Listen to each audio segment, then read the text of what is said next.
Dr. Lieutenant Colonel Kamal Kalsi, thank you for giving us your time to ITV Gold. I hope you're doing well. I'm doing great. It's always a pleasure to see you. Of course, today we have a very interesting and important topic that we're discussing. So my first question to you on that has to be discussing what's big news that's coming in today. US is starting to evacuate Afghans who aided military in Afghanistan today. The troops are being pulled out of Afghanistan on August 31st. So the first question has to be, do you think this is the right decision, evacuating them right now? And how do they ensure safety of these Afghans? Yeah, and so before I say anything, I'll say that anything I say is in my personal capacity and doesn't necessarily reflect the opinions of DoD or the Army. These Afghan local nationals that we're evacuating right now, these are folks that helped us tremendously during the war effort in Afghanistan. Many of them were interpreters, and others were cultural experts, and others provided, other types of resources and aid. So, for them, as well as their families, staying in country is essentially a death sentence, because they are being hunted down even as we speak now. So it's really important that we evacuate them. Globally, we send a message of support to all of our allies, as we evacuate them. Otherwise, how could we leave these people in good conscience after we have already announced that we're pulling out of Afghanistan? I mean, they would be hunted down and killed, not just them, but their families. So I think it's really important that we uphold our promise to our Afghan interpreters and our allies. How soon do you think these Afghan people should be brought here or wherever their safety area is going to be designated? Yeah, I know there's a few different areas where they're thinking about evacuating them to. I know some of them will be evacuated directly here to the U.S. And others will be brought out to, other countries and other areas. I believe Guam is one of the other areas that they're talking about, and I believe other countries have stepped up to accept these individuals as well. So, while we're talking about this, I have to ask you, America is ending its 20-year-long war in Afghanistan. On August 31st, only a couple hundred troops will remain there protecting the embassy in Kabul, I believe. Do you think this is the right time to pull the troops out? Is it the time to end this war, which has, caused so much devastation for people in Afghanistan and also our troops there? And that's way above my pay grade, as the saying goes.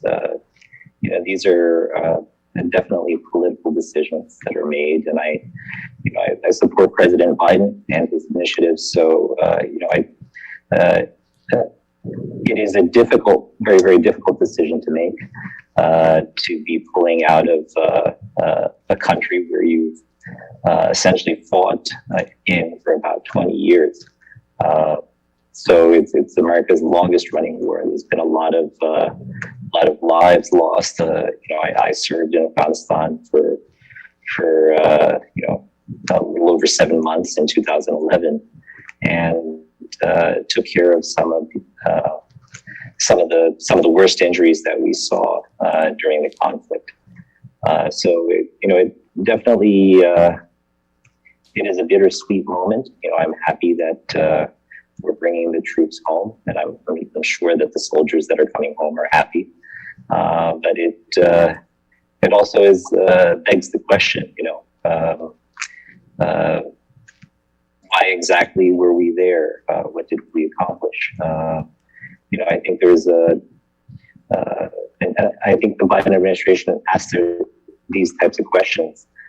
Even now, what is our presence in Afghanistan, continued presence in Afghanistan doing? What are we accomplishing?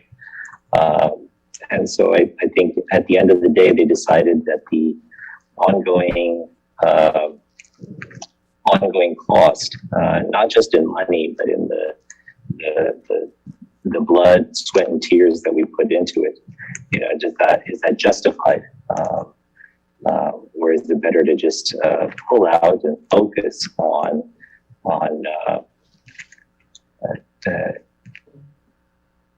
non-conflict type of activities?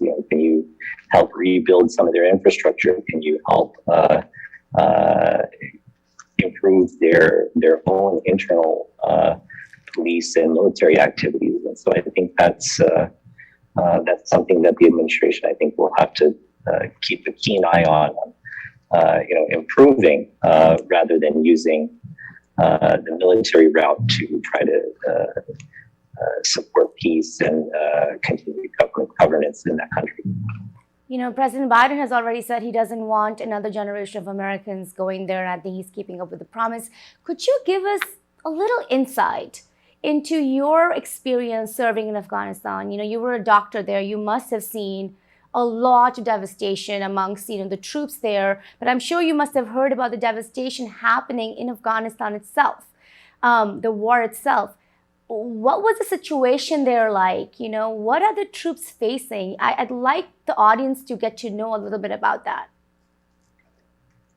Yeah, I went in, as an officer in the Army and as a doctor, mostly charged with taking care of our own troops, but we also treated lots of local national Afghans, as well as Afghan National Army and Afghan National Police Forces as well. And so we got to know many of them, and I've kept in touch, especially with my Afghan National interpreter that was assigned to us. He's been relocated here to the United States, so we try to keep in touch. But they're regular people. They're really just like us. They're struggling, except they don't have access to infrastructure and resources like we do. And life is really hard. I remember taking care of young kids, 2, 3, 4-year-old kids that would sometimes wander off and fall down into the fire pit or fall down into the river. And they didn't have the parents looking after them because the parents were both out working in the fields and farms. So it's a very, very tough life for these Afghans, and the extremist elements in Afghanistan. They make it even tougher. So I think the country has a long road ahead of it, and it's for thousands of years it's had a tribal culture, a tribal governance, and to transition from that into a countrywide governance is going to be a difficult task. Yeah. But they're good, regular people. All the local nationals that we treated and took care of were very appreciative, and they love Bollywood music. They would play Bollywood music in their buses, and they'd have all these posters of Shah Rukh Khan and Amitabh Bachchan, and it was just interesting to see how much Indian culture is there as well. Oh wow, that's great to know. Let's talk about this extremism that is in Afghanistan. Let's talk about Taliban, because we cannot ignore them. They have started a lot of activity on the ground while the troops are still there. President Biden said that it's now left to Afghan people and the Afghan military to protect themselves. He also said that perhaps they should make a deal with the Taliban to coexist in the region. As somebody who has been there, who had such interaction with people in Afghanistan, what is going to happen according to you? How strong is the presence of Taliban there? The Taliban is got a pervasive presence there. They are a very, very, unfortunately, a very strong element of the country. And so I think when they come to the table, you have to find a way to peacefully negotiate with them and recognize that they are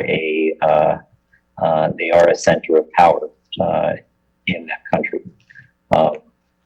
So, I always advocate for a peaceful resolution rather than a one that requires bloodshed. So I'm hoping that whatever governance structure they set up will allow for that peaceful transition. Right, but when you are looking at this, what do you think will happen if the Taliban does take over? If there is extreme threats of even terrorism, coming out, do you think then the U.S. troops should go back? What is, the future looking like? It's very confusing for a lot of people right now. Yeah, I don't think anybody really knows what the future looks like, outside of a crystal ball, I can't say exactly what the Taliban's going to do. I can't say. I don't think the Afghan national government even knows how they're going to engage with these folks yet. Everybody on both sides, people want to come to the table and try to find a way to advocate for a peaceful resolution for the Afghan national people, right? Nobody wants to see bloodshed. So I don't know what the future looks like. I'm hoping that the Taliban does not become does not continue to be an extremist element, and they start to become more of a party, in that nation that advocates for education and does good for the people of Afghanistan and tries to shed their policies of violence and bloodshed and really tries to do some good work for the country. Right. Let's now talk about, I actually have a small follow-up question to that. Are you fearful or afraid for the people of Afghanistan right now? Your personal opinion. My personal opinion, if I were living there or my members of my family were living there, I would be fearful because there's a good chance there will be a period of chaos, and we don't really have any control over that. Nobody really knows what's going to happen over the next few months.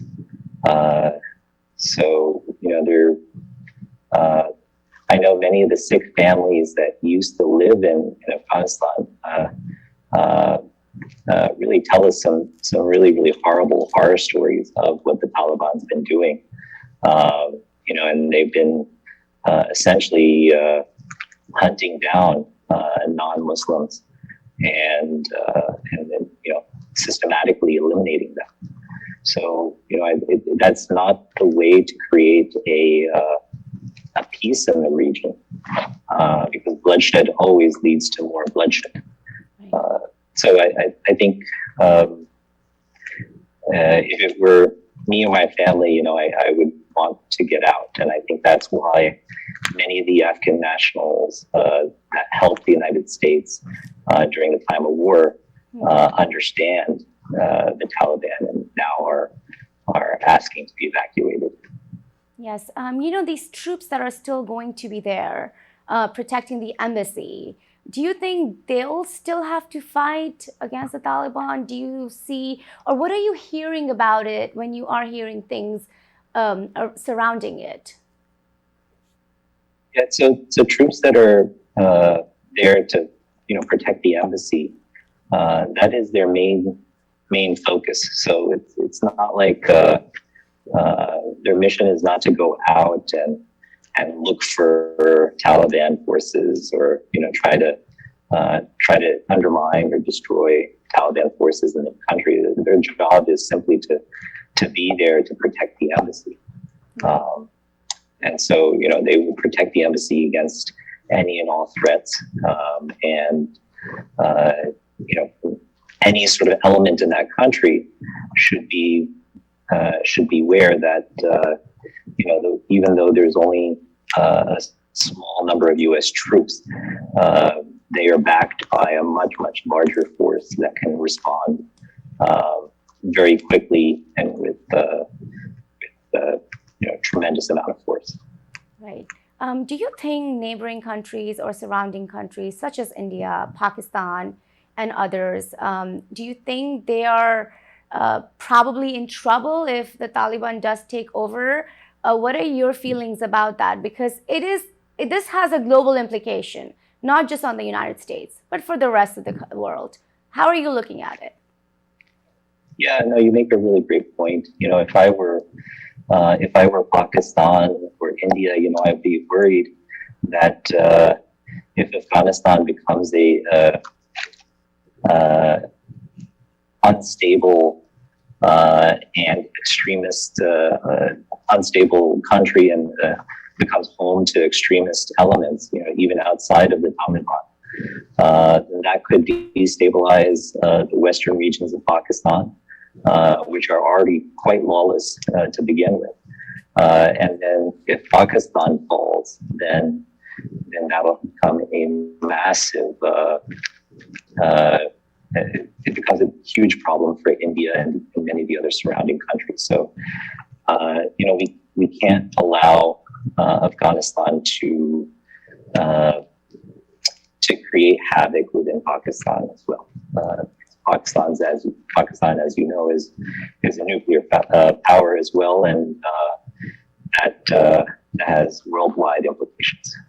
Right. I'd like now to discuss a very important aspect of all of this is about these returning troops, the US troops that are coming back. Mental health wellness has been a topic of discussion about these troops from a really long time. How important do you think it is for them to be assessed for any, mental health issues or, work on their mental health wellness? How did you sort of take care of it after you returned? I was really lucky because I have such a wonderful support system at home. I have a huge family, a wife and kids and parents and aunts and uncles that basically welcomed me home and made sure that I had all the support that I needed, and sometimes all the space that I needed to heal. Because after you come home from a deployment like Afghanistan, you definitely need time and space to heal. There's no sort of cookie cutter solution to taking care of mental health issues. So you have to find a good mental health professional to help you navigate these difficult waters. For some troops, it's dealing with depression or anxiety or difficulty sleeping. I know when I came home, I had a really hard time falling asleep, and then I would have nightmares, especially about a lot of the soldiers that we took care of. So I think it's important that they talk to their doctors and that they get plugged into a good system that allows them to get better, and definitely talk about the issues that they're facing. A lot of times soldiers fall victim to drugs and alcohol, and that leads down to a path of self-harm and suicide. So it's really important that you talk to somebody, talk to a friend, talk to a doctor, talk to anybody, and I think it's so important that we reach out to them too. If you have family or friends that have come back and they're you think they might need help, I think the first step is reaching out and trying to talk to them and asking them, if there's anything you can do to help, or just be there to listen.